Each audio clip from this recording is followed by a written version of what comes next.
Alrighty, y'all. Today we're taking a look at question 2 from our recitation number 1. And for this one, we have an arrangement of charges, and we want to figure out what charge we have to put at x so that Q is in equilibrium. And just a reminder that when we're talking about equilibrium, we're talking about our sum of our forces on charge Q, well, it needs to look like a Q, should equal 0.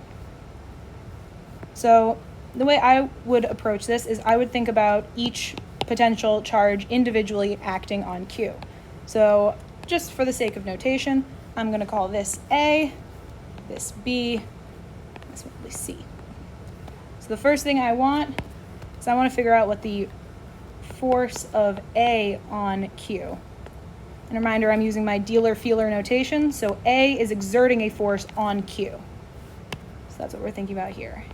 And just a reminder of our Coulomb's law, K, Q1, Q2 over R squared, R hat. So I'm thinking A on Q. We have K. It'll be the charge of A. The charge of Q is just Q. And the distance between them is S. So that's our R in the denominator there. And R hat, when I'm thinking about R hat, I'm thinking about if I were to walk from charge A to charge Q, what direction am I walking? So in this case, from A to Q, I'd be walking to the right. So my unit vector to represent that is just going to be positive I hat. And since we know the charge of A, it's just going to be +1, I can put that in as well. So K, positive 1, Q over S squared I hat. And one more time, just to simplify it, KQ over S squared I hat. All right, now we're going to repeat that, talking about C on Q. And I know I skipped B, but we'll come back to that. So F of C on Q, that again will be K, QC, Q over S squared, right? They're both S away from the test charge. But this time, if I were to walk from C up towards Q, that's going to be going in the positive Y direction. So we call that positive J hat. And again, QC is positive 1, just like QA was. So plugging that in will give us just the KQ over S squared J hat. Now, I skipped B. We're going to come back to it now. It's just a little bit more complicated, but not too bad. So force of B on Q will be K QB, which we don't know. We're trying to figure out what that is, right? We're trying to figure out what charge to put there. Q over, now I have to figure out my distance. Well, my distance is from here to here.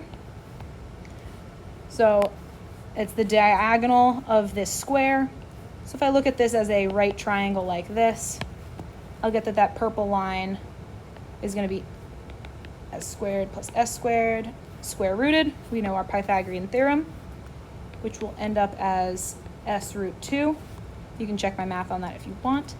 But either way, when I take this and I plug it in down here, I have to square it. So it's going to be S squared times root 2 squared, which will end up as S squared times 2, but I'll write that in a minute.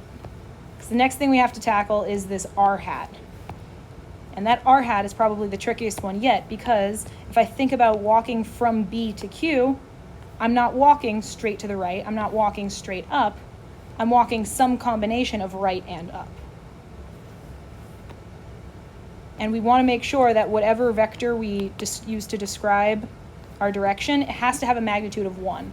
So even though I'm going in the positive I direction and the positive J direction, I can't say that this is my unit vector because it will have a different magnitude. It'll be 1 in the X and 1 in the Y.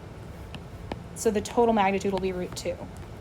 So what I have to do is figure out a unit vector that points that way.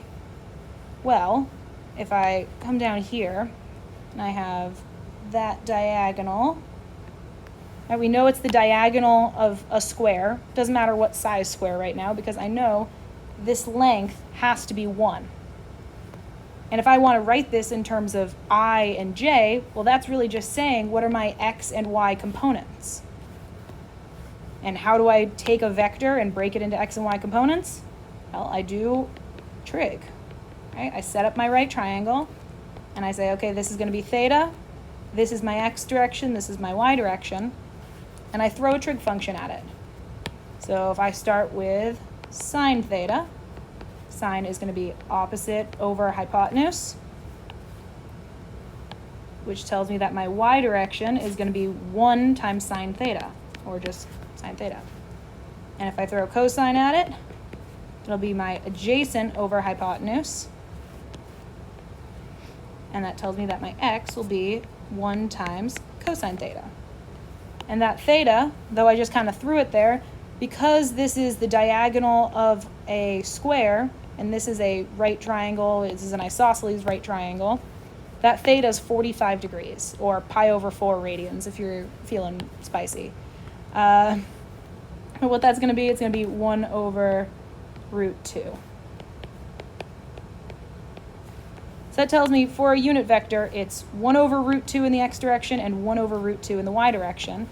And we write that in vector notation by saying 1 over root 2 in the x and also 1 over root 2 in the y. So that is going to be r hat for this test charge. 1 over root 2 I hat is 1 over root 2 in the j hat. Now, we remind ourselves, why were we setting up this entire thing to begin with? Well, we want our sum of all of our forces to equal 0. So if I show that over here, I'll have the force of A on Q plus the force of B on Q plus the force of C on Q equals 0. So now I have all my vectors in math form, so let's go grab them, plug them in.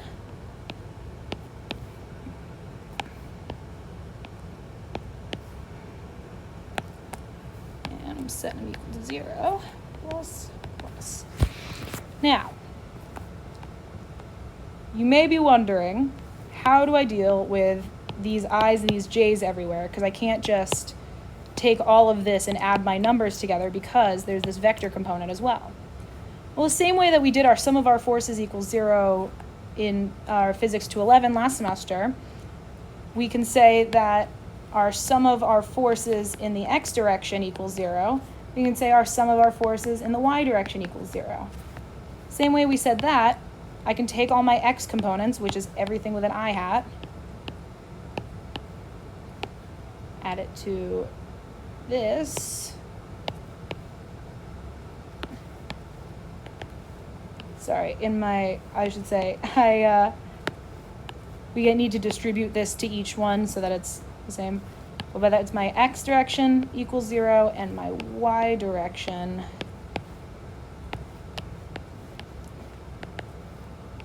is that. It's me just distributing it lazily. There we go, equals 0. Now you may also notice that in this, I have one thing that I'm solving for, QB, the charge that I'm putting at point X, but I have two equations. Well, if I have two equations and one unknown, that means I should only have to solve one equation because the other one should give me the same answer. I could use this one to check my work, but we're going to start with just this one.